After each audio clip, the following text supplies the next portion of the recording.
ਵਾਹਿਗੁਰੂ ਜੀ ਕਾ ਖਾਲਸਾ ਵਾਹਿਗੁਰੂ ਜੀ ਕੀ ਫਤਿਹ। ਸਤਿਗੁਰੂ ਗੁਰੂ ਅੰਗਦ ਸਾਹਿਬ ਸੱਚੇ ਪਾਤਸ਼ਾਹ ਜੀ ਦੇ ਜੀਵਨ ਦੀ ਵਿਚਾਰ ਲੜੀ ਨੂੰ ਆਪਾਂ ਸਾਂਝਾ ਕਰ ਰਹੇ ਹਾਂ। ਸਤਿਗੁਰੂ ਜੀ ਨੇ ਖਡੂਰ ਸਾਹਿਬ ਆਉਂਦਿਆਂ ਹੀ ਉਹਨਾਂ ਹੁਕਮਾਂ ਨੂੰ ਕਮਾਉਣਾ ਫਿਰ ਦੁਬਾਰਾ ਸ਼ੁਰੂ ਕਰ ਦਿੱਤਾ,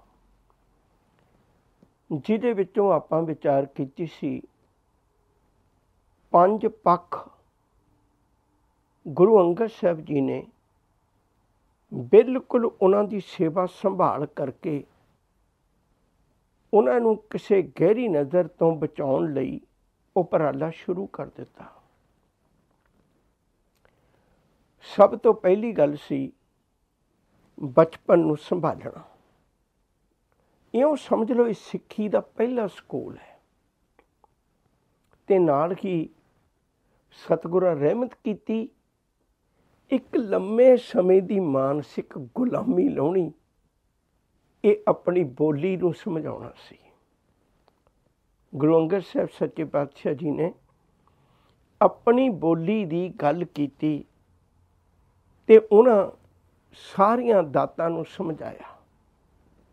ਪਿੱਛੇ ਵੀ ਬੇਨਤੀ ਕੀਤੀ ਸੀ, ਗੁਰੂ ਨਾਨਕ ਸਾਹਿਬ ਜੀ ਦੇ ਲਿਖੇ ਬੋਲ, ਕਬੀਰ ਸਾਹਿਬ ਜੀ ਦੇ ਲਿਖੇ ਹੋਏ ਬੋਲ, 52 ਅੱਖਰੀ ਪੱਟੀ, ਇਹ ਸਾਨੂੰ ਉਸ ਵੇਲੇ ਦੀ ਲਿਪੀ ਤੋਂ ਗੁਰੂ ਅੰਗਦ ਸਾਹਿਬ ਤੋਂ ਪਹਿਲਾਂ ਜਾਣੂ ਕਰਵਾਉਂਦੀ ਹੈ।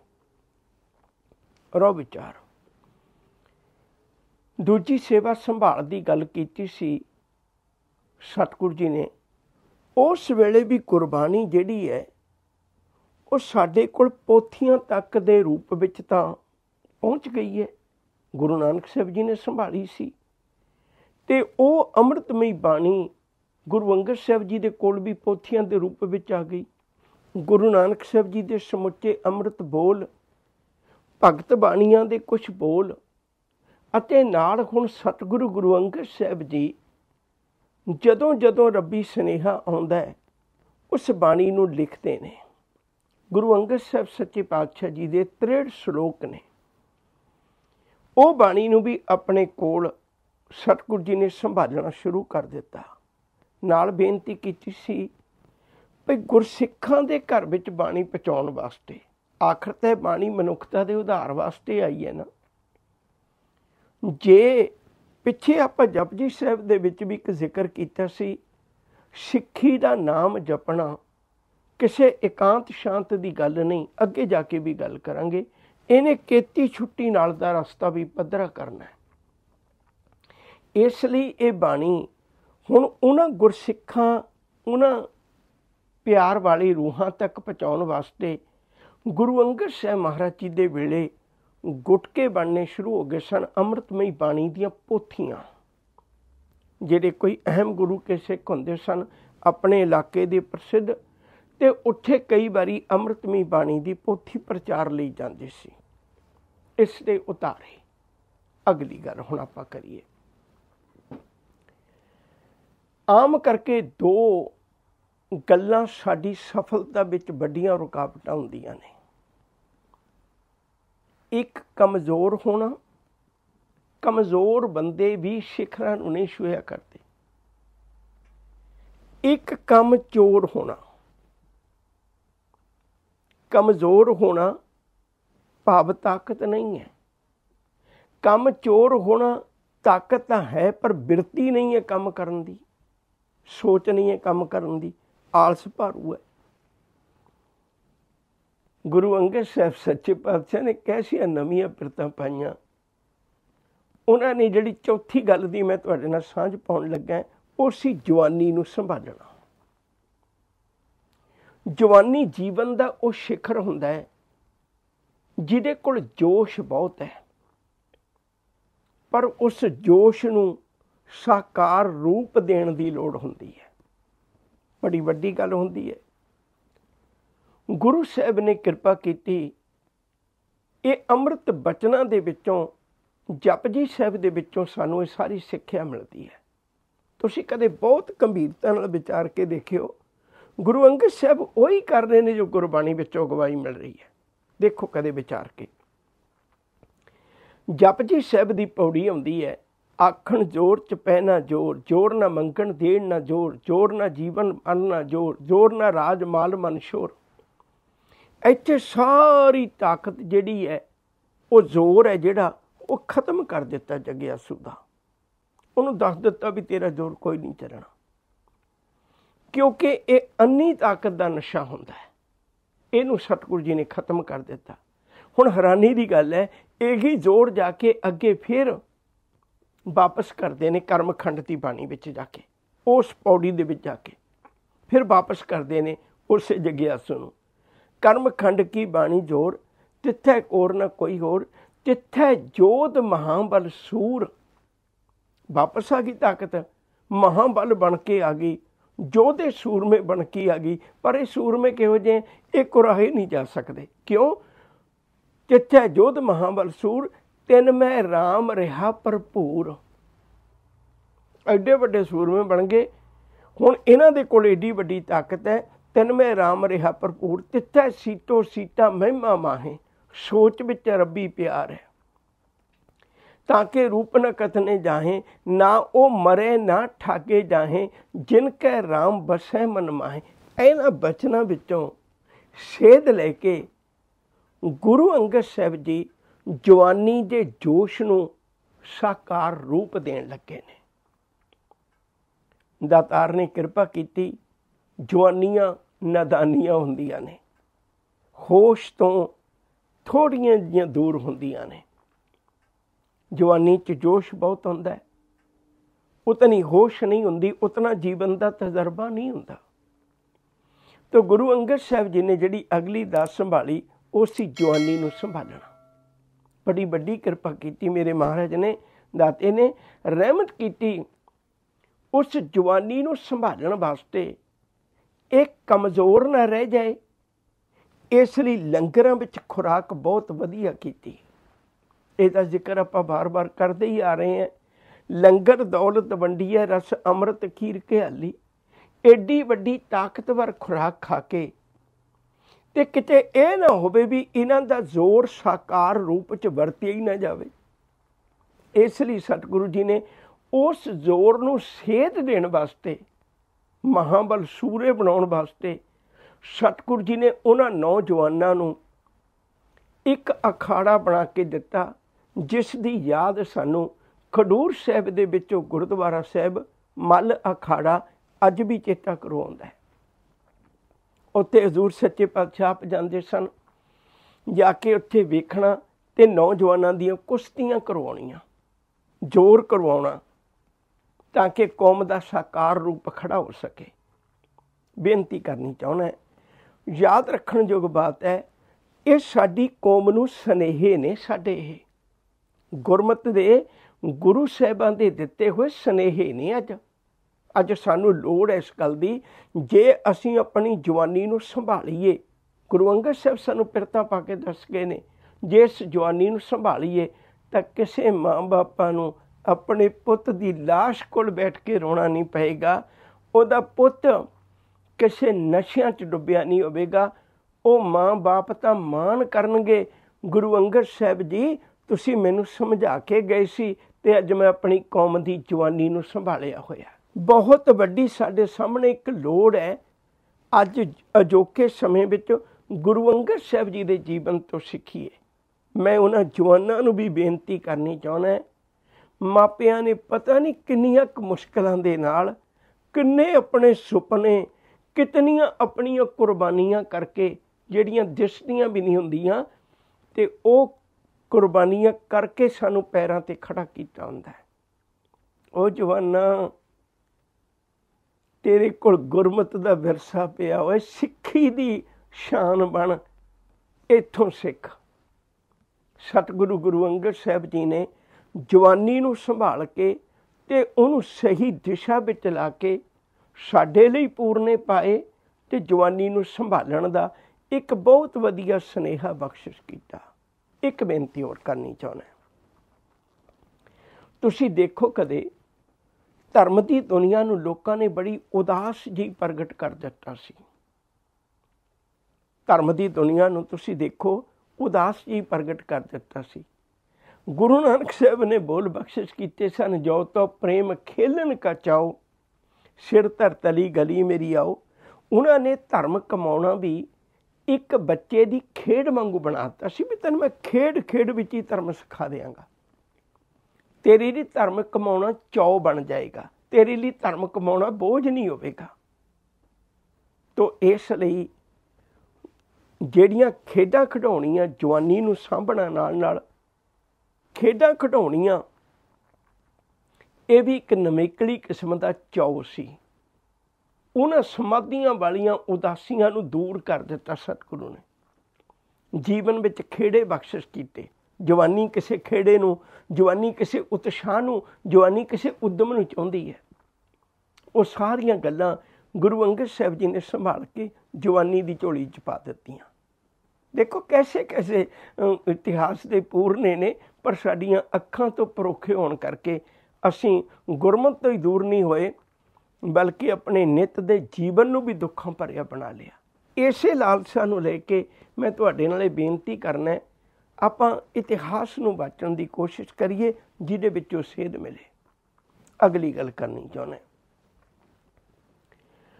ਗੁਰੂ ਅੰਗਦ ਸਾਹਿਬ ਜੀ ਮਹਾਰਾਜ ਨੇ ਬਾਬਾ ਲਹਿਣਾ ਜੀ ਦੇ ਰੂਪ ਵਿੱਚ ਜਦੋਂ ਉਹਨਾਂ ਨੂੰ ਗੁਰੂ ਨਾਨਕ ਸਾਹਿਬ ਨਾਲ ਅਥਾਹ ਪਿਆਰ ਪ੍ਰੀਤ ਪੈਦਾ ਹੋ ਗਈ ਸੀ, ਤੇ ਉਹ ਗੁਰੂ ਨਾਨਕ ਸਾਹਿਬ ਜੀ ਦੀ ਇੱਕ ਇੱਕ ਗੱਲ ਤੋਂ ਜਾਣੂ ਹੋਣਾ ਚਾਹੁੰਦੇ ਸਨ।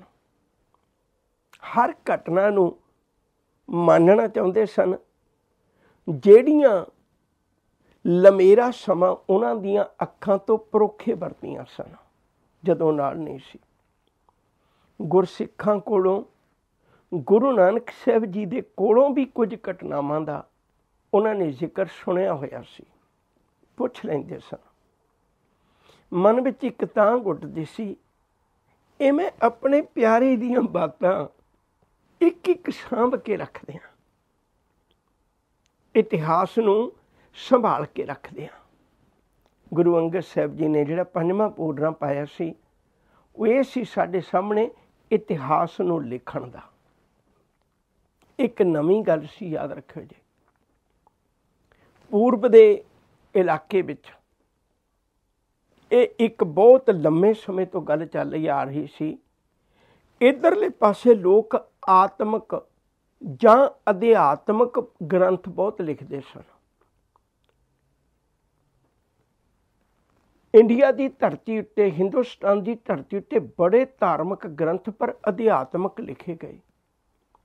ਸਰੀਰ ਨੂੰ ਮਿੱਟੀ ਸਮਝ ਕੇ ਉਹਨਾਂ ਸਰੀਰ ਦੀ ਜਾਂ ਇਤਿਹਾਸ ਦੀ ਜਾਂ ਹਿਸਟਰੀ ਦੀ ਗੱਲ ਨਹੀਂ ਲਿਖੀ। ਤੁਸੀਂ ਪੱਛਮੀ ਮੁਲਕਾਂ 'ਚ ਆਓ ਜਾਂ ਅਰਬ ਦੇ ਮੁਲਕਾਂ ਨੇ ਵੀ ਬਾਬਰ ਦੀ ਜੀਵਨੀ, ਹਮਾਯੂੰ ਦੀ, ਅਕਬਰ ਦੀ, ਜਹਾਂਗੀਰੀ ਇਤਿਹਾਸ ਕੁਝ ਸਾਰੇ ਸੰਭਾਲੇ ਹੋਏ ਨੇ। ਉਹ ਲੋਕ ਇਤਿਹਾਸਕਾਰਾਂ ਨੂੰ, ਲੋਕ ਉਹਨਾਂ ਆਪਣੇ ਲਿਖਣ ਵਾਲੇ ਲਿਖਾਰੀਆਂ ਨੂੰ ਨਾਲ ਲੈ ਕੇ ਆਉਂਦੇ ਸਨ। ਕਿਹੜੇ ਵੇਲੇ 1024 ਦਾ ਜ਼ਿਕਰ ਮੈਂ ਕਈ ਵਾਰੀ ਤੁਹਾਡੇ ਨਾਲ ਸਾਂਝਾ ਕੀਤਾ ਹੈ। ਉਦੋਂ ਮਹਿਮੂਦ ਗਜ਼ਨ ਵੀ ਆਪਣੇ ਨਾਲ ਲੈ ਕੇ ਆਉਂਦਾ ਸੀ ਉਹ ਲਿਖਾਰੀ ਨੂੰ, ਐਲਬਰੂਨੀ, ਤੇ ਅਹਿਮਦ ਸ਼ਾਹ ਅਬਦਾਲੀ ਉਹਦੇ ਨਾਲ ਆਇਆ ਸੀ, ਕਾਜ਼ੀ ਨੂਰ ਮੁਹੰਮਦ ਇਤਿਹਾਦਕ। ਖਲਾਰਾ ਪੈ ਜਾਏਗਾ, ਆਪਣੀ ਗੱਲ ਵੱਲ ਆਪਾਂ ਆਈਏ। ਬੇਨਤੀ ਕਰ ਰਿਹਾ ਸਾਂ, ਇਹ ਨਵੀਂ ਪਿਰਤ ਪਾਈ ਪੂਰਬ ਦੇ ਇਲਾਕਿਆਂ 'ਚ ਗੁਰੂ ਅੰਗਦ ਸਾਹਿਬ ਸੱਚੇ ਪਾਤਸ਼ਾਹ ਜੀ ਮਹਾਰਾਜ ਨੇ ਇਤਿਹਾਸ ਦੀ ਸੰਭਾਲ ਕਰਨਾ। ਉਹ ਜਦੋਂ ਖੁਦ ਵੀ ਸੁਣਦੇ ਸਨ ਨਾ ਗੁਰੂ ਨਾਨਕ ਸਾਹਿਬ ਦੀਆਂ ਸਾਖੀਆਂ, ਕਿਸੇ ਸਿੱਖ ਕੋਲੋਂ ਜਾਂ ਗੁਰੂ ਸਾਹਿਬ ਦੇ ਕੋਲੋਂ ਵੀ ਉਹ ਘਟਨਾਵਾਂ ਸੁਣਦੇ ਸਨ, ਤੇ ਇੱਕ ਵਾਰੀ ਘਟਨਾ ਸੁਣ ਕੇ ਲੂੰ ਕੰਢੇ ਖੜੇ ਹੋ ਜਾਂਦੇ ਸਨ। ਉਹਨਾਂ ਨੂੰ ਲੱਗਿਆ ਜਿੱਥੇ ਵੀ ਸਤਿਗੁਰੂ ਨੇ ਕਦਮ ਰੱਖੇ, ਇੰਨਾ ਲੰਮੇਰਾ 45,000 ਕਿਲੋਮੀਟਰ ਸਫ਼ਰ ਕਰਕੇ ਪ੍ਰਚਾਰ ਕਰਨ ਵਾਲੇ ਸਤਿਗੁਰੂ ਦੀ ਇੱਕ ਵੀ ਥਾਂ ਨਹੀਂ ਲੱਭੀ ਜਿੱਥੇ ਹਾਰ ਗਏ ਹੋਣ। ਦੂਜੀ ਧਿਰ ਨੇ ਆਪਣੇ ਆਪ ਨੂੰ ਜੇਤੂ ਕਰਾਰ ਦੇ ਕੇ ਤੇ ਗੁਰੂ ਨਾਨਕ ਸਾਹਿਬ ਨੂੰ ਲਾਜਵਾਬ ਕੀਤਾ ਹੋਵੇ, ਵੀ ਉਹਨਾਂ ਦੀਆਂ ਗੱਲਾਂ ਦਾ ਜਵਾਬ ਗੁਰੂ ਨਾਨਕ ਸਾਹਿਬ ਕੋਲ ਨਾ ਹੋਵੇ। ਇਹ ਤੇ ਹੋ ਸਕਦਾ ਹੈ ਭਈ ਗੁਰੂ ਨਾਨਕ ਸਾਹਿਬ ਦੀਆਂ ਗੱਲਾਂ ਦੇ ਜਵਾਬ ਉਹਨਾਂ ਕੋਲ ਮੁੱਕ ਜਾਂਦੇ ਸਨ। ਏਡੇ ਮਾਣ ਮੱਤੇ ਇਤਿਹਾਸ ਨੂੰ ਸਿੱਖੀ ਦੇ ਦੋਖੀਆਂ ਨੇ, ਇਸ ਵਿਚਾਰਧਾਰਾ ਦੇ ਦੋਖੀਆਂ ਨੇ ਉਵੇਂ ਰਹਿਣ ਨਹੀਂ ਸੀ ਦੇਣਾ। ਇਸ ਲਈ ਇਹ ਸਾਰੀ ਸੋਚ ਵਿਚਾਰ ਕਰਕੇ ਕਿਤੇ ਇਹਨੂੰ ਵਕਤ ਦੇ ਲੋਕ ਅੱਖਰਾਂ ਨੂੰ ਤਬਦੀਲ ਨਾ ਕਰ ਦੇਣ, ਤੇ ਇਸ ਲਈ ਉਹਨਾਂ ਨੇ ਗੁਰੂ ਨਾਨਕ ਸਾਹਿਬ ਜੀ ਦੀ ਇੱਕ ਜਨਮ ਸਾਖੀ ਲਿਖਵਾਈ। ਕਾਫੀ ਲੰਮੇ ਸਮੇਂ ਦੀ ਘਟਨਾ ਸੀ ਇਹ। ਗੁਰੂ ਅੰਗਦ ਸਾਹਿਬ ਜੀ 13 ਸਾਲ ਗੁਰਗੱਦੀ ਦੀ ਸੇਵਾ ਨਿਭਾਉਂਦੇ ਨੇ। ਅੱਗੇ ਜਾ ਕੇ ਆਪਾਂ ਸਾਰੀ ਗੱਲ ਕਰਾਂਗੇ। ਉਹਦੇ ਦਰਮਿਆਨ ਗੁਰੂ ਨਾਨਕ ਸਾਹਿਬ ਜੀ ਦੇ ਇਤਿਹਾਸ ਨੂੰ ਸੰਭਾਲ ਕੇ ਇੱਕ ਜਨਮ ਸਾਖੀ ਲਿਖੀ ਗਈ। ਪਰ ਫਿਰ ਵੀ ਸਾਡੀ ਕੌਮ ਦੇ ਅਵੇਸਲੇਪਣ ਕਾਰਨ, ਕਿਉਂਕਿ ਇਤਿਹਾਸ ਦੀ ਅਸੀਂ ਬਹੁਤੀ ਪਰਵਾਹ ਨਹੀਂ ਕਰਦੇ, ਉਸ ਦੇ ਕਾਰਨ ਅਗਲੇਰੇ ਸਮਿਆਂ 'ਚ, ਅਗਲੇਰੇ ਗੁਰੂਆਂ ਦੇ ਵੇਲੇ ਜਦੋਂ ਇਹੋ ਜਿਹੇ ਹਾਲਾਤ ਬਣੇ ਜੰਗਾਂ ਯੁੱਧਾਂ ਵਾਲੇ, ਤਾਂ ਉਹ ਸਾਖੀ ਸਿੱਖੀ ਦੇ ਦੋਖੀਆਂ ਨੇ ਗਾਇਬ ਕਰਕੇ ਤੇ ਉਹਦੀ ਥਾਂ ਦੇ ਉੱਤੇ ਜੰਡਿਆਲੇ ਦੇ ਰਹਿਣ ਵਾਲੇ, ਗੁਰੂ ਕੇ ਜੰਡਿਆਲੇ ਦੇ ਰਹਿਣ ਵਾਲੇ ਭਾਈ ਹਿੰਦਾਲ, ਇਹ ਚੰਗਾ ਗੁਰੂ ਕਾ ਸਿੱਖ ਸੀ, ਪਰ ਇਹਦੇ 2 ਪੁੱਤ ਸਨ। ਇੱਕ ਭਾਈ ਬਿਧੀ ਚੰਦ, ਯਾਦ ਰੱਖਿਓ ਜੇ, ਇੱਕ ਭਾਈ ਬਾਲ ਚੰਦ। ਇਹ ਥੋੜਾ ਜਿਹਾ ਗੁਰਮਤ ਤੋਂ ਛੱਡ ਕੇ ਪਾਸਾ, ਭਾਈ ਹਿੰਦਾਲ ਵਾਲਾ ਛੱਡ ਕੇ ਪਾਸਾ, ਇਹ ਕੁਕਰਮੀ ਰਾਹ ਤੇ ਤੁਰ ਪਏ ਤੇ ਆਪਣੇ ਆਪ ਦਾ ਮਾਣ ਸਨਮਾਨ ਉਵੇਂ ਰੱਖਣ ਵਾਸਤੇ, ਰੋਟੀ ਪਾਣੀ ਤੁਰਦਾ ਰੱਖਣ ਵਾਸਤੇ ਇਹ ਗੁਰੂ ਘਰੋਂ ਤਾਂ ਵਿਛੜ ਗਏ, ਪਰ ਇਹਨਾਂ ਨੇ ਕੋਸ਼ਿਸ਼ ਕੀਤੀ ਉਹ ਵਾਲੀ ਅਸਲ ਜਨਮ ਸਾਖੀ ਖਤਮ ਕਰਕੇ ਉਹਦੀ ਥਾਂ ਤੇ ਭਾਈ ਬਾਲੇ ਵਾਲੀ ਜਨਮ ਸਾਖੀ ਲਿਖ ਕੇ, ਲਿਖਵਾ ਕੇ ਉਹ ਪ੍ਰਗਟ ਕਰ ਦਿੱਤੀ, ਜਿਹਦੇ ਵਿੱਚੋਂ ਆਪਣੇ ਭਰਾ ਬਾਲ ਚੰਦ ਨੂੰ ਭਾਈ ਬਾਲਾ ਬਣਾ ਕੇ ਪੇਸ਼ ਕਰਕੇ, ਤੇ ਉਹਦੇ ਵਿੱਚ ਮਨਮਤ ਦੀਆਂ ਗੱਲਾਂ ਤਾਂ ਲਿਖੀਆਂ ਹੀ ਭਾਈ ਹਿੰਦਾਲ ਨੂੰ ਉੱਚਾ ਚੁੱਕਣ ਵਾਸਤੇ। ਜਿਹੜਾ ਵੱਡਾ ਧੋਖਾ ਕੀਤਾ ਨਾ, ਉਹ ਗੁਰੂ ਨਾਨਕ ਸਾਹਿਬ ਜੀ ਦੀ ਪਾਵਨ ਪਵਿੱਤਰ ਸ਼ਖਸੀਅਤ ਦੇ ਉੱਤੇ ਕੁਝ ਕਿਰਦਾਰੀ ਦਾਗ ਵੀ ਲਾ ਦਿੱਤੇ।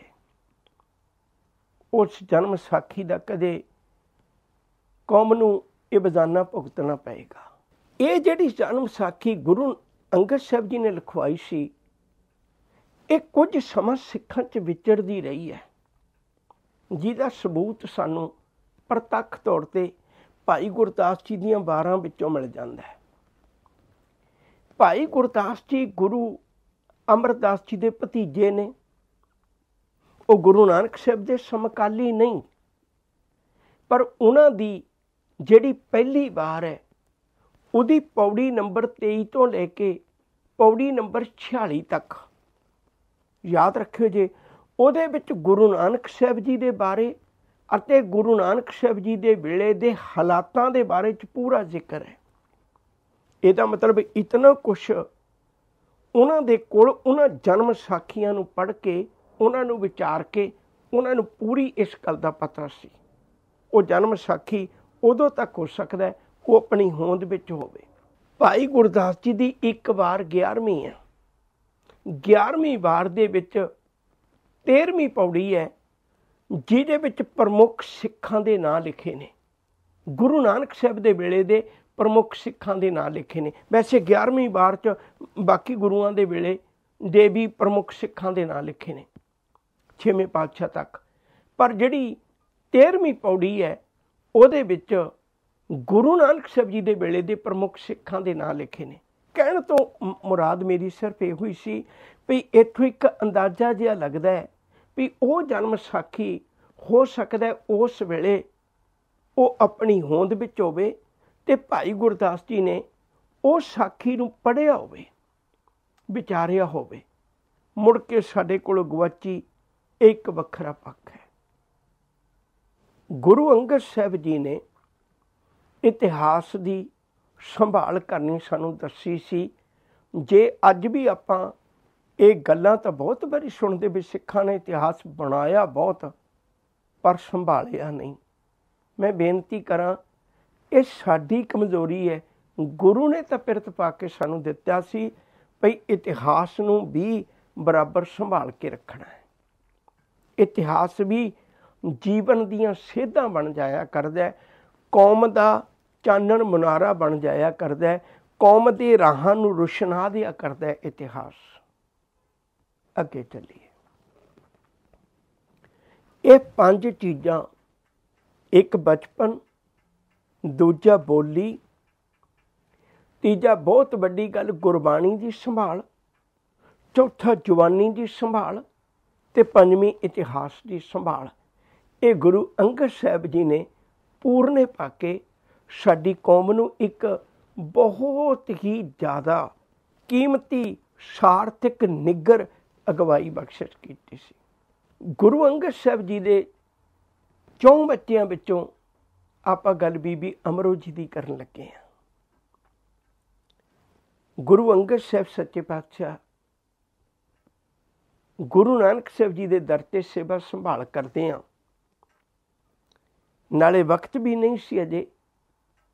ਹੁਣ ਜਦੋਂ 1539 ਚ ਗੁਰਗੱਦੀ ਲੈ ਕੇ ਵਾਪਸ ਆਏ, ਇਹ ਗੱਲ 1540 ਸਨ ਦੀ ਹੈ। 1540 ਵਿੱਚੋਂ 1526 ਨੂੰ ਘਟਾ ਦਈਏ ਤੇ ਕਰੀਬ 14 ਕੁ ਸਾਲਾਂ ਦਾ ਅਰਸਾ ਬਣਦਾ ਹੈ। ਇਹ 14 ਸਾਲ ਦੀ ਉਮਰ ਹੈ ਬੀਬੀ ਅਮਰੋ ਜੀ ਦੀ। ਛੋਟੀ ਉਮਰ ਵਿੱਚ ਬੱਚਿਆਂ ਦੇ ਵਿਆਹ ਕਰ ਦਿੱਤੇ ਜਾਂਦੇ ਸਨ। ਯਾਦ ਰੱਖਿਓ, ਉਦੋਂ ਇਹ ਗੱਲ ਗੁਰੂ ਅੰਗਦ ਸਾਹਿਬ ਜੀ ਦੇ ਦਰ ਤੇ ਰਿਸ਼ਤਿਆਂ ਦੀ ਆ ਰਹੀ ਸੀ। ਕਈ ਰਿਸ਼ਤਿਆਂ ਵਿੱਚੋਂ ਉਹਨਾਂ ਨੂੰ ਇੱਕ ਰਿਸ਼ਤਾ ਬਹੁਤ ਵਧੀਆ ਲੱਗਾ। ਇਹ ਰਿਸ਼ਤਾ ਸੀ ਬਾਸਰ ਕੇ ਗਿੱਲਾਂ, ਜਿਹਨੂੰ ਅਜੋਕੇ ਸਮੇਂ 'ਚ ਆਪਾਂ ਛਾਟਾ ਸਾਹਿਬ ਦੇ ਕੋਲ ਕਹਿ ਸਕਦੇ ਹਾਂ, ਅੰਮ੍ਰਿਤਸਰ ਸਾਹਿਬ ਤੋਂ ਕੁਝ ਦੂਰੀ ਉੱਤੇ। ਉਹ ਬਾਸਰ ਕੇ ਗਿੱਲਾਂ ਦੇ ਵਿੱਚ ਇੱਕ ਪਰਿਵਾਰ ਰਹਿੰਦਾ ਤੇਜਭਾਨ ਜੀ ਦਾ, ਤੇ ਤੇਜਭਾਨ ਜੀ ਦੇ 4 ਪੁੱਤ ਨੇ। ਸਾਰਿਆਂ ਤੋਂ ਵੱਡੇ ਬਾਬਾ ਅਮਰਦਾਸ ਜੀ, ਧੰਨ ਗੁਰੂ ਅਮਰਦਾਸ ਸਾਹਿਬ ਸੱਚੇ ਪਾਤਸ਼ਾਹ। ਦੂਜੇ ਉਹਨਾਂ ਦੇ ਪੁੱਤਰ ਨੇ ਤੇਜਭਾਨ ਜੀ ਦੇ ਬਾਬਾ ਈਸ਼ਰ ਦਾਸ ਜੀ। ਤੀਜੇ ਪੁੱਤਰ ਨੇ ਖੇਮ ਰਾਏ ਅਤੇ ਚੌਥੇ ਪੁੱਤਰ ਨੇ ਮਾਣਕ ਚੰਦ। ਪਰਿਵਾਰ ਇਕੱਠਾ ਹੈ, ਧਾਰਮਿਕ ਬਿਰਤੀ ਦਾ, ਕੁਝ ਵਪਾਰ ਕਰਦੇ ਨੇ ਤੇ ਕੁਝ ਜ਼ਮੀਨ ਵੀ ਹੈ, ਖੇਤੀ ਪੱਖੋਂ ਵੀ ਕਾਫੀ ਖੁੱਲ੍ਹਾ ਡੁੱਲਾ ਕਾਰਜ ਹੈ। ਯਾਦ ਰੱਖਿਓ, ਹੁਣ ਬਾਬਾ ਅਮਰਦਾਸ ਜੀ ਤੇ ਇਹਨਾਂ ਸਾਰਿਆਂ ਦਾ ਧਾਰਮਿਕ ਪਾਸੇ ਬਹੁਤ ਝੁਕਾਅ ਹੈ। ਇਹ ਗੱਲ ਵੱਖਰੀ ਵੀ ਉਦੋਂ ਉਸ ਭਰਮ ਨੂੰ ਹੀ ਧਰਮ ਸਮਝ ਕੇ ਕਮਾ ਰਹੇ ਸਨ। ਕਰਮਕਾਂਡ ਦਾ ਨਾਂ ਹੀ ਧਰਮ ਰੱਖਿਆ ਸੀ, ਇਹ ਵੱਖਰਾ ਪੱਖ ਹੈ, ਪਰ ਸੀ ਧਾਰਮਿਕ ਬਿਰਤੀ ਦੇ। ਤੇ ਇਹਨਾਂ ਵਿੱਚੋਂ ਜਿਹੜੇ ਛੋਟੇ ਨੇ ਮਾਣਕ ਚੰਦ ਜੀ, ਗੁਰੂ ਅਮਰਦਾਸ ਜੀ ਦੇ ਭਰਾ, ਉਹਦਾ ਪੁੱਤਰ ਸੀ ਇੱਕ ਭਾਈ ਜੱਸੂ। ਹੋਣਹਾਰ ਸੀ, ਚੰਗੇ ਖਿਆਲਾਂ ਵਾਲਾ ਸੀ। ਗੁਰੂ ਅੰਗਦ ਸਾਹਿਬ ਜੀ ਨੇ ਆਪਣੀ ਬੱਚੀ ਬੀਬੀ ਅਮਰੋ ਜੀ ਦਾ ਰਿਸ਼ਤਾ ਗੁਰੂ ਅਮਰਦਾਸ ਜੀ ਦੇ ਸਭ ਤੋਂ ਛੋਟੇ ਭਰਾ ਮਾਣਕ ਚੰਦ ਤੇ ਉਹਦੇ ਪੁੱਤਰ ਭਾਈ ਜੱਸੂ ਨੂੰ ਕਰ ਦਿੱਤਾ। ਪਰਿਵਾਰ ਇਕੱਠਾ ਸੀ ਸਾਰਾ। ਮੈਂ ਫਿਰ ਦੁਬਾਰਾ ਇੱਕ ਵਾਰੀ ਆਪਾਂ ਫਿਰ ਪਿਛੋਕੜ 'ਚ ਜਾਣਾ ਪੈਣਾ। ਬੜੀ ਸਵਾਦਲੀ ਇਹ ਵਿਚਾਰ ਹੈ, ਜਿਹਨੂੰ ਬੜੇ ਧਿਆਨ ਨਾਲ ਸੁਣਿਓ। ਹੁਣ ਮਾਤਾ ਖੀਵੀ ਜੀ, ਉਹਦੇ ਬਾਰੇ 'ਚ ਤਾਂ ਗੁਰਬਾਣੀ ਅਗਵਾਈ ਦਿੰਦੀ ਹੈ, ਬਲਵੰਡ ਖੀਵੀ ਨੇਕ ਜਨ ਜਿਸ ਬਹੁਤੀ ਸ਼ੌਂਪਤ ਲਾਲੀ। ਉਸ ਨੇਕ ਜਨ ਮਾਤਾ ਖੀਵੀ ਨੇ ਨਾ ਜਿਵੇਂ ਆਪਣਾ ਘਰ ਪਰਿਵਾਰ ਚਲਾਇਆ ਸੀ, ਗੁਰੂ ਨਾਨਕ ਸਾਹਿਬ ਦੀ ਬਾਣੀ ਪੜ੍ਹ ਕੇ ਉਹਨੇ ਆਪਣੇ ਪੁੱਤ ਦੇ, ਉਹਨੇ ਆਪਣੇ ਬੱਚਿਆਂ ਦੇ ਕੰਨਾਂ 'ਚ ਗੁਰੂ ਦੀਆਂ ਸਾਖੀਆਂ ਤੇ ਗੁਰੂ ਦੀ ਬਾਣੀ ਪਾਈ ਹੋਈ ਸੀ। ਬੀਬੀ ਅਮਰੋ ਨੂੰ ਬਹੁਤਾਤ ਗੁਰਬਾਣੀ ਦੇ ਸ਼ਬਦ ਮੂੰਹ ਜ਼ਬਾਨੀ ਯਾਦ ਸਨ। ਚੇਤੇ ਰੱਖੋ ਜਿਹੜੀ ਮੈਂ ਗੱਲ ਕਹਿਣੀ ਚਾਹੁੰਦਾ। ਅਜੋਕੀ ਮਾਂ ਕਿਤੇ ਆਪਣੀ ਧੀ ਨੂੰ ਧਰਮ ਦੀ ਸਿੱਖਿਆ ਦੇਵੇ, फिर ਉਹਨੂੰ ਕਦੇ ਫੋਨ ਨਹੀਂ ਕਰਨਾ ਪਏਗਾ ਮੇਰੇ ਸਹੁਰੇ ਘਰ 'ਚ ਮੈਂ ਕਲਾ ਕਲੇਸ਼ ਹੁੰਦਾ ਹੈ। ਉਹਨੂੰ ਹਮੇਸ਼ਾ ਠੰਡੀ ਮਿੱਠੀ ਖਬਰ ਮਿਲਿਆ ਕਰੇਗੀ। ਮੈਂ ਅਜੋਕੀ ਮਾਂ ਨੂੰ ਵੀ ਗੁਰੂ ਦੇ ਇਤਿਹਾਸ ਵਿੱਚੋਂ ਇਹ ਸੁਨੇਹਾ ਦੇਣਾ ਚਾਹੁੰਦਾ। ਸਿੱਖੀਏ ਮਾਤਾ ਖੀਵੀ ਜੀ ਕੋਲੋਂ। ਉਹਨੇ ਗੁਰੂ ਘਰ ਦੀਆਂ ਸਾਖੀਆਂ, ਉਹਨੇ ਗੁਰਬਾਣੀ ਆਪਣੇ ਬੱਚਿਆਂ ਦੇ ਕੰਨਾਂ ਵਿੱਚ ਪਾ ਪਾ ਕੇ ਉਹਨਾਂ ਨੂੰ ਗੁਰਮਤਿ ਦ੍ਰਿੜ ਕਰਵਾਈ ਹੋਈ ਸੀ। ਬੀਬੀ ਅਮਰੋ ਨੂੰ ਬਹੁਤ ਬਾਣੀ ਯਾਦ ਸੀ। ਅਗਲੀ ਗੱਲ ਉਹਨਾਂ ਨੇ ਇਹ ਸਿਖਾਇਆ ਸੀ ਵੀ ਜਿਹੜਾ ਧਰਮ ਕਮਾਉਣਾ ਹੈ ਉਹ ਲੋਕ ਅਕਸਰ ਇਕਾਂਤ ਭਾਲਦੇ ਨੇ। ਕੋਈ ਭੋਰਿਆਂ 'ਚ ਬੈਠ ਜਾਂਦਾ ਹੈ, ਕੋਈ ਇਕਾਂਤ ਵਿੱਚ ਚਲਾ ਜਾਂਦਾ ਹੈ, ਕੋਈ ਤੀਰਥਾਂ ਦੇ ਕੰਢਿਆਂ 'ਤੇ ਚਲਾ ਜਾਂਦਾ ਸੀ। ਗੁਰੂ ਨਾਨਕ ਸਾਹਿਬ ਨੇ ਤਾਂ ਖੇਤੀ ਕਰਦਿਆਂ ਨੇ ਧਰਮ ਕਮਾਇਆ ਸੀ, ਕਿਰਤਕਾਰ ਕਰਦਿਆਂ ਨੇ ਧਰਮ ਕਮਾਇਆ ਸੀ। ਉਹਨਾਂ ਨੂੰ ਤੁਸੀਂ ਦੇਖੋ, ਕਦੇ ਵਪਾਰ ਕਰ ਰਹੇ ਨੇ, ਕਦੇ ਸੁਲਤਾਨਪੁਰ ਲੋਧੀ ਮੋਦੀਖਾਨਾ ਚਲਾ ਰਹੇ ਨੇ, ਕਦੇ ਕਰਤਾਰਪੁਰ ਸਾਹਿਬ ਦੇ ਵਿੱਚ ਖੇਤੀ ਕਰ ਰਹੇ ਨੇ। ਬਹੁਤਾ ਜੀਵਨ ਉਹਨਾਂ ਦਾ ਕਿਰਤ ਨਾਲ ਤੁਹਾਨੂੰ ਸੰਬੰਧਿਤ ਮਿਲੇਗਾ। ਅਤੇ ਗੁਰੂ ਅੰਗਦ ਸਾਹਿਬ ਵੀ ਕਿਰਤੀ ਸਨ, ਯਾਦ ਰੱਖਿਓ। ਚੰਗਾ ਵਪਾਰ ਸੀ ਇਹਨਾਂ ਦਾ ਵੀ। ਅਤੇ ਬੀਬੀ ਅਮਰੋ ਜੀ ਨੂੰ ਵੀ ਇਹੋ ਹੀ ਸਿੱਖਿਆ ਮਿਲੀ ਹੋਈ ਸੀ ਵੀ ਧਰਮ ਕਮਾਉਣ ਦਾ ਮਤਲਬ ਕਿਸੇ ਇਕਾਂਤ ਵਿੱਚ ਜਾਣ ਦਾ ਨਹੀਂ, ਬਲਕਿ ਹੱਥਾਂ ਪੈਰਾਂ ਨਾਲ ਕਾਰੋਬਾਰ ਕਰਦੇ ਹਾਂ ਅਤੇ ਨਾਲ ਦੀ ਨਾਲ ਗੁਰੂ ਦੇ ਬੋਲਾਂ ਨਾਲ ਜੁੜ ਕੇ ਧਰਮ ਕਮਾਉਣਾ ਹੈ। ਤਾਂ ਬੀਬੀ ਅਮਰੋ ਜੀ ਉਸ ਵੇਲੇ, ਇਹ ਹੁਣ ਘਟਨਾ ਜਿਹੜੀ 1541 ਸਨ ਦੀ ਹੈ। ਇੱਕ ਵਾਰੀ ਫਿਰ ਆਪਾਂ ਥੋੜ੍ਹਾ ਜਿਹਾ ਪਿਛੋਕੜ, ਤਾਂ ਕਿ ਗੱਲ ਪਿਛੋਕੜ ਨਾਲ ਹੀ ਸਮਝ ਲੱਗਣੀ ਹੈ। ਘਰ ਵਿੱਚੋਂ ਵੱਡਾ ਹੋਣ ਦੇ ਨਾਤੇ ਜ਼ਿੰਮੇਵਾਰੀ ਵੀ ਸੀ, ਦੂਜਾ ਉਹਨਾਂ ਦਾ ਝੁਕਾਅ ਬਹੁਤ ਸੀ। ਸਤਿਗੁਰੂ ਗੁਰੂ ਅਮਰਦਾਸ ਸਾਹਿਬ ਸੱਚੇ ਪਾਤਸ਼ਾਹ ਬਾਬਾ ਅਮਰਦਾਸ ਜੀ ਦੇ ਰੂਪ ਵਿੱਚ ਉਹ ਗੰਗਾ 'ਤੇ ਇਸ਼ਨਾਨ ਕਰਨ ਜਾਇਆ ਕਰਦੇ ਸਨ। ਯਾਦ ਰੱਖਿਓ, ਇਵੇਂ ਇਸ਼ਨਾਨ ਕਰਨ ਜਾਣਾ ਅਤੇ ਜਾਂਦਿਆਂ ਹੋਇਆਂ ਵੀ ਕਿਸੇ ਧਾਰਮਿਕ ਜਥੇ ਨਾਲ ਅਤੇ ਆਉਂਦਿਆਂ ਹੋਇਆਂ ਵੀ ਧਾਰਮਿਕ ਜਥੇ ਨਾਲ ਆਉਣਾ। ਬੇਅੰਤ ਲੰਮਾ ਵਿਰਸਾ ਅਰਸਾ ਗੁਜ਼ਰ ਗਿਆ, 20 ਸਾਲ ਗੁਜ਼ਰ ਗਏ। 1520 ਤੋਂ ਸ਼ੁਰੂ ਕੀਤੀ ਗੱਲ ਅਤੇ ਉਸ ਵੇਲੇ ਤੋਂ ਲੈ ਕੇ 1541 ਸਨ ਆ ਗਿਆ। ਬੀਬੀ ਅਮਰੋ ਜੀ ਨੂੰ ਵੀ ਵਿਆਹੀ ਨੂੰ ਕੁਝ ਮਹੀਨੇ ਗੁਜ਼ਰ ਗਏ ਨੇ, ਸਾਲ ਦੇ ਨੇੜੇ ਹੋ ਚੱਲਿਆ।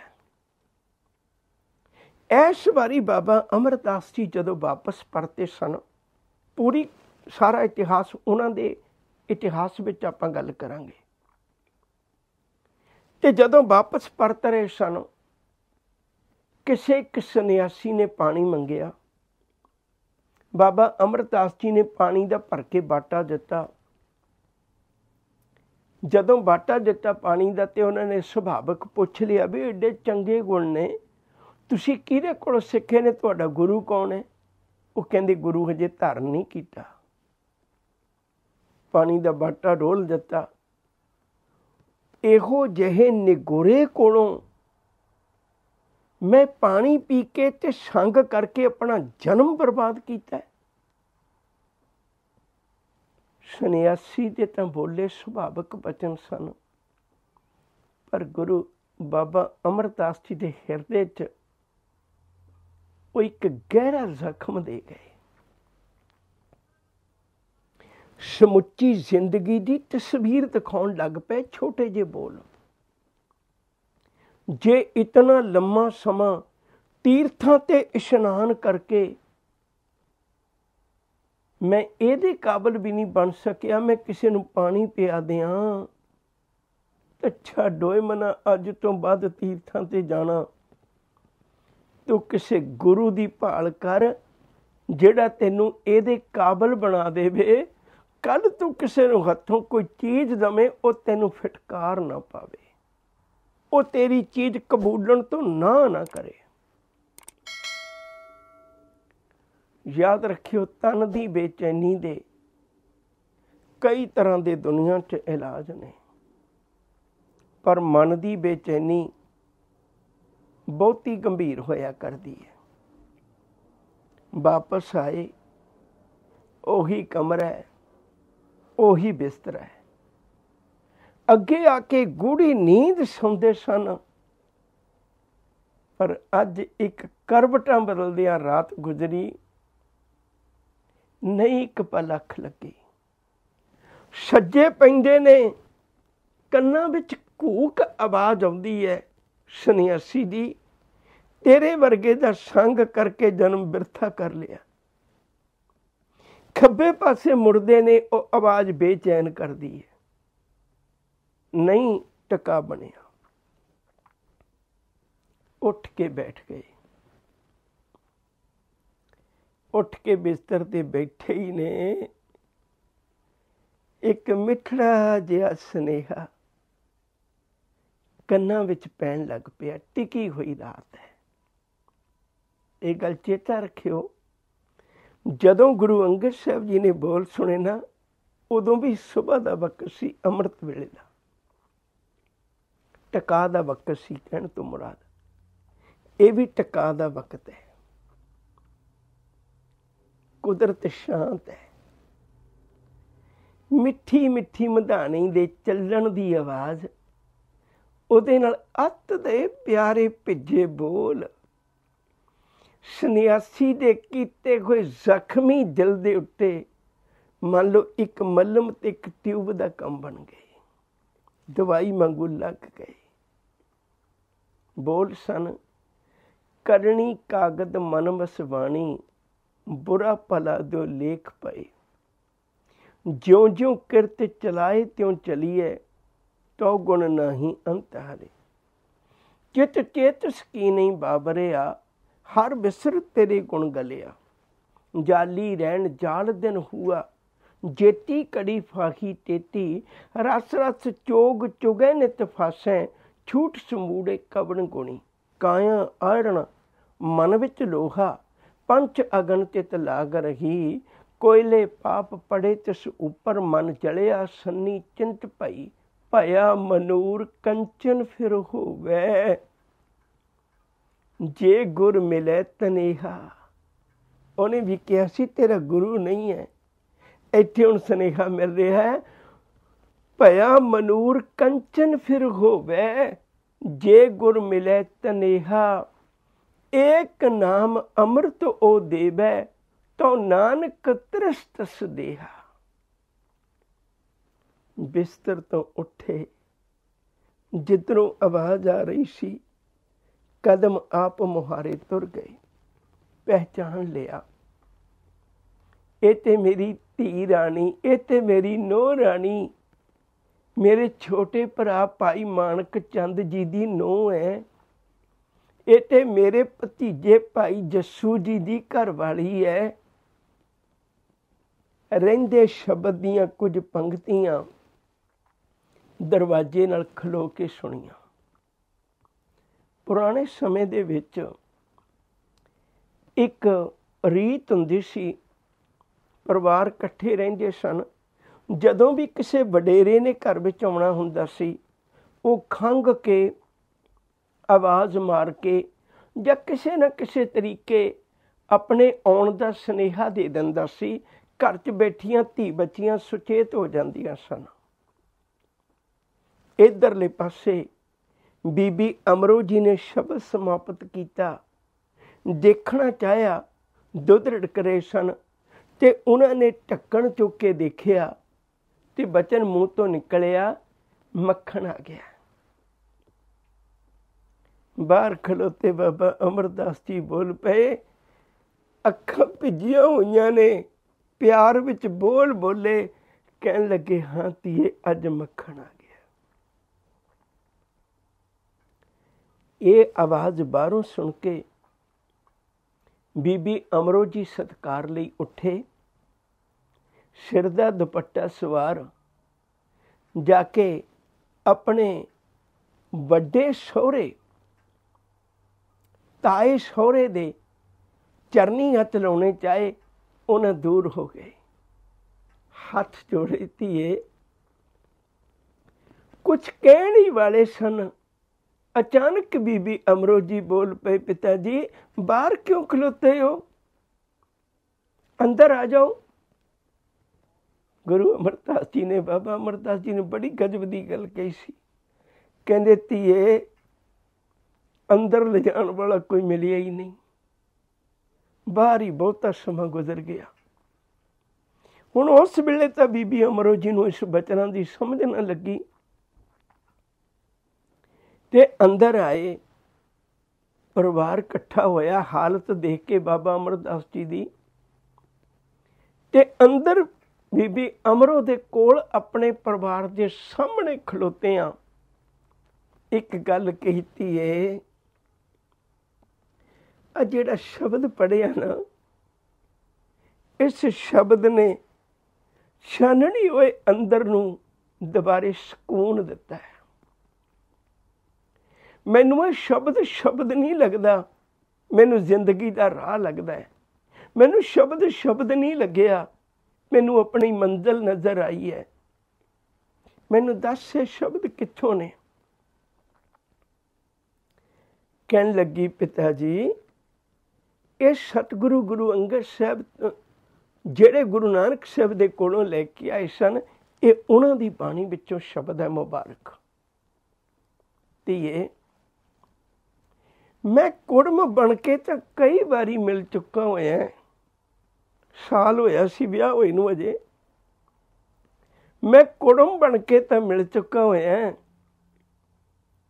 ਪਰ ਬੱਚੀਏ, ਸ਼ਬਦ ਤੇਰੇ ਕੋਲੋਂ ਸੁਣਿਆ, ਤੇਰੇ ਸ਼ਬਦ ਨੇ ਮੈਨੂੰ ਰਾਹਤ ਦਿੱਤੀ ਹੈ। ਹੁਣ ਮੇਰਾ ਜੀ ਕਰਦਾ ਮੈਂ ਤੈਨੂੰ ਇਹ ਅੱਗੇ ਰੱਖਾਂ। ਉਹ ਵਿਚੋਲਾ ਕਿੱਡਾ ਚੰਗਾ ਹੁੰਦਾ ਹੈ ਜਿਹੜਾ ਗੁਰੂ ਨਾਲ ਮਿਲਾ ਦੇਵੇ। ਧੀਏ, ਤੂੰ ਮੈਨੂੰ ਲੈ ਕੇ ਚੱਲ, ਤੂੰ ਮੈਨੂੰ ਲੈ ਕੇ ਚੱਲ, ਤੂੰ ਮੈਨੂੰ ਗੁਰੂ ਅੰਗਦ ਸਾਹਿਬ ਦੇ ਦਰ ਤੇ ਲੈ ਕੇ ਚੱਲ। ਧੀਏ, ਮੈਂ ਜਾਣਾ ਚਾਹੁੰਦਾ। ਯਾਦ ਰੱਖਿਓ, ਮੈਂ ਇੱਕ ਬੇਨਤੀ ਕਰਾਂ, ਬਹੁਤ ਕਮਾਲ ਦੀ ਗੱਲ ਹੈ, ਕਿਤੇ ਸਾਡੇ ਘਰਾਂ 'ਚ ਸਿੱਖਣ ਦਾ ਮੌਕਾ ਮਿਲ ਜਾਏ। ਬੀਬੀ ਅਮਰੋ ਦੀ ਉਮਰ ਇਸ ਵੇਲੇ 15 ਸਾਲ ਹੈ। ਮੈਂ ਫਿਰ ਦੁਬਾਰੇ ਬਾਰ-ਬਾਰ ਦੁਹਰਾਉਂਦਾ ਆ ਰਿਹਾ ਤਾਂ ਕਿ ਸਾਡੀਆਂ ਅਕਲਾਂ ਵਿੱਚ ਇਹ ਗੱਲ ਵੜ ਜਾਏ। 1526 ਦੇ ਵਿੱਚ ਬੀਬੀ ਅਮਰੋ ਜੀ ਦਾ ਜਨਮ ਹੈ। ਇਹ ਘਟਨਾ 1541 ਦੀ ਹੈ। 1541 ਵਿੱਚੋਂ ਜਦੋਂ ਮਰਜੀ 1526 ਘਟਾ ਕੇ ਦੇਖਿਓ, 15 ਸਾਲ ਦੀ ਬੱਚੀ ਦੇ ਸਾਹਮਣੇ ਅੱਜ 62 ਸਾਲ ਦਾ ਬਜ਼ੁਰਗ ਹੱਥ ਜੋੜ ਕੇ ਖਲੋਤਾ ਹੈ। ਸਮਾਜ ਵਿੱਚ ਇਹ ਰੀਤ ਹੈ, ਅਸੀਂ ਆਪਣੀਆਂ ਧੀਆਂ ਬੱਚੀਆਂ ਨੂੰ, ਉਹਨਾਂ ਨੋਹਾਂ ਨੂੰ ਬਣਦਾ ਅਦਬ ਸਤਿਕਾਰ ਨਹੀਂ ਦਿੰਦੇ। ਇਹ ਤੇ ਪਹਿਲਾ ਵਕਤ ਹੈ ਜਦੋਂ ਕੋਈ ਇਸਤਰੀ ਦੇ ਕੋਲੋਂ, ਗ੍ਰਿਸ਼ਟੀ ਇਸਤਰੀ ਦੇ ਕੋਲੋਂ, 15 ਸਾਲ ਦੀ ਬੱਚੀ ਦੇ ਕੋਲੋਂ ਇਤਨੀ ਲੰਮੇਰੀ ਉਮਰ ਵਾਲਾ ਬਜ਼ੁਰਗ ਇਹ ਗੱਲ ਕਹਿੰਦਾ ਹੋਵੇ ਵੀ ਮੈਨੂੰ ਗੁਰੂ ਅੰਗਦ ਸਾਹਿਬ ਦੇ ਦਰ ਤੇ ਲੈ ਕੇ ਚੱਲੋ। ਉਹ ਪਿਆਰ ਵਾਲਿਓ, ਮੈਂ ਬੇਨਤੀਆਂ ਕਰਦਾ ਤੁਹਾਡੇ ਚਰਨਾਂ ਵਿੱਚ, ਆਓ ਉਮਰਾਂ ਦੇ ਤਕਾਜ਼ੇ ਨਾ ਦੇਖੀਏ। ਜੇ ਚੰਗੀਆਂ ਗੱਲਾਂ ਇਸ ਆਪਣੀ ਧੀਆਂ ਬੱਚੀਆਂ ਕੋਲੋਂ ਵੀ ਮਿਲਦੀਆਂ ਨੇ, ਉਹ ਪ੍ਰਵਾਨ ਕਰੀਏ। ਬਾਬਾ ਅਮਰਦਾਸ ਜੀ ਅੱਜ ਆਪਣੀ ਹੀ ਬੱਚੀ ਨੂੰਹ ਰਾਣੀ ਨੂੰ ਲੈ ਕੇ ਸਤਿਗੁਰੂ ਗੁਰੂ ਅੰਗਦ ਸਾਹਿਬ ਸੱਚੇ ਪਾਤਸ਼ਾਹ ਦੇ ਦਰ ਤੇ ਜਾਣ ਲੱਗੇ ਨੇ। ਬੀਬੀ ਅਮਰੋ ਜੀ ਬਾਬਾ ਅਮਰਦਾਸ ਜੀ ਨੂੰ ਲੈ ਕੇ ਜਾਣ ਲੱਗੇ ਨੇ। ਕੋਈ ਗੁਰੇਜ਼ ਨਹੀਂ ਕੀਤਾ। ਏਡੀ ਵੱਡੀ ਬਜ਼ੁਰਗੀ ਗੱਲ ਮੰਨਣਾ ਬਹੁਤ ਔਖਾ ਹੁੰਦਾ। ਬਜ਼ੁਰਗੀ ਦੇ ਵਿੱਚ ਆਪਣੀ ਵਡੇਰੀ ਉਮਰ ਕਿਸੇ ਆਪਣੇ ਤੋਂ ਕਿਤਨੇ ਲੰਮੇਰੇ ਸਮੇਂ ਛੋਟੀ ਦੀ ਗੱਲ ਨੂੰ ਉਹ ਕਬੂਲ ਕਰਨ ਨੂੰ ਤਿਆਰ ਨਹੀਂ ਹੁੰਦਾ। ਪਰ ਇਹ ਧਰਮ ਦਾ ਪਿੰਡ ਹੈ ਪਿਆਰਿਓ। ਹੁਣ 15 ਸਾਲ ਦੀ ਬੱਚੀ ਬੀਬੀ ਅਮਰੋ ਜੀ, ਜਿਹਦੇ ਕੰਨਾਂ ਵਿੱਚ ਮਾਤਾ ਖੀਵੀ ਦੀ ਪਾਈ ਸਿੱਖਿਆ ਨੇ ਸਹੁਰੇ ਘਰ ਦੀ ਦਸ਼ਾ ਬਦਲ ਦਿੱਤੀ ਉਹ ਪਿਆਰਿਓ। ਇਸ ਘਰ ਵਿੱਚੋਂ ਕੱਲਾ ਇਹੀ ਨਹੀਂ, ਬਾਬਾ ਅਮਰਦਾਸ ਜੀ ਸਮੁੱਚਾ ਜੀਵਨ ਹੀ ਪਲਟ ਗਿਆ ਸੀ ਸਾਰਿਆਂ ਦਾ। ਅਸੀਂ ਜ਼ਿਕਰ ਬਾਬਾ ਅਮਰਦਾਸ ਜੀ ਦੀ ਕਰਦੇ ਹਾਂ ਕੇਵਲ, ਪਰ ਚੇਤਾ ਰੱਖਿਓ ਉਹਨਾਂ ਦਾ ਭਰਾ ਈਸ਼ਰ ਦਾਸ ਜਿਹਦਾ ਜੀਵਨ ਬਦਲਿਆ, ਉਹਦਾ ਪੁੱਤ ਭਾਈ ਗੁਰਦਾਸ ਹੈ ਜਿਹਨੇ ਗੁਰੂ ਗ੍ਰੰਥ ਸਾਹਿਬ ਦਾ ਸਰੂਪ ਲਿਖਿਆ ਸੀ। ਭਾਈ ਗੁਰਦਾਸ ਦੀਆਂ 12 ਦਾ ਜ਼ਿਕਰ ਕੀਤਾ ਸੀ, ਯਾਦ ਰੱਖਿਓ। ਨਾਲ ਹੀ ਇਹ ਗੱਲ ਚੇਤੇ ਰੱਖਣ ਵਾਲੀ ਹੈ, ਉਹਨਾਂ ਦਾ ਤੀਜਾ ਭਰਾ ਖੇਮ ਰਾਏ ਜਿਹਦਾ ਪੁੱਤ ਸੀ ਭਾਈ ਸਾਬਣ ਮੱਲ, ਉਹਨੇ ਗੋਇੰਦਵਾਲ ਸਾਹਿਬ ਦੀ ਵਸੋਂ ਵੇਲੇ ਬਹੁਤਾਤ ਲੱਕੜ ਜਿਹੜੀ ਆ ਉਹ ਪਹਾੜਾਂ ਵਿੱਚੋਂ ਪ੍ਰਚਾਰ ਕਰਦਿਆਂ ਉਹਨਾਂ ਨੇ ਭੇਜੀ ਸੀ। ਤੇ ਚੌਥਾ ਪੁੱਤ ਭਾਈ ਮਾਨਕ ਚੰਦ ਤੇਜਭਾਨ ਜੀ ਦਾ, ਗੁਰੂ ਅਮਰਦਾਸ ਜੀ ਦਾ ਭਰਾ ਮਾਨਕ ਚੰਦ, ਉਸ ਮਾਨਕ ਚੰਦ ਦਾ ਪੁੱਤ ਹੈ ਭਾਈ ਜੱਸੂ ਜਿਹਦੇ ਨਾਲ ਬੀਬੀ ਅਮਰੋ ਜੀ ਵਿਆਹੀ ਹੋਈ ਹੈ। ਸਾਰਾ ਪਰਿਵਾਰ ਹੀ ਗੁਰਮਤ ਦਾ ਧਾਰਨੀ ਬਣ ਗਿਆ ਸੀ। ਬਾਬਾ ਅਮਰਦਾਸ ਗੁਰੂ ਅੰਗਦ ਸਾਹਿਬ ਜੀ ਦੇ ਚਰਨਾਂ ਵਿੱਚ ਹੁਣ ਕਿਵੇਂ ਆਉਂਦੇ ਨੇ, ਅਗਲੇਰਾ ਪੰਥ ਕਿਵੇਂ ਅੱਗੇ ਚੱਲਦਾ ਹੈ, ਉਹ ਵਿਚਾਰ ਆਉਣ ਵਾਲੇ ਸਮੇਂ ਵਿੱਚ। ਗੁਰੂ ਕਿਰਪਾ ਕਰੇ ਅਸੀਂ ਇਤਿਹਾਸ ਦੇ ਪੰਨਿਆਂ ਤੋਂ ਸਿੱਖ ਕੇ ਜਿਹੜੀਆਂ ਜਿਹੜੀਆਂ ਸੰਭਾਲਾਂ ਗੁਰੂ ਸਾਹਿਬ ਨੇ ਸਾਨੂੰ ਕਰਨੀਆਂ ਦੱਸੀਆਂ ਨੇ, ਉਹਨੂੰ ਉਵੇਂ ਉਵੇਂ ਸੰਭਾਲ ਕੇ ਆਪਣੀ ਕੌਮ ਦੇ ਭਵਿੱਖ ਨੂੰ ਉਜਲਾ ਕਰੀਏ। ਪਿਆਰ ਨਾਲ ਆਖੋ ਜੀ, ਵਾਹਿਗੁਰੂ ਜੀ ਕਾ ਖਾਲਸਾ, ਵਾਹਿਗੁਰੂ ਜੀ ਕੀ ਫਤਿਹ।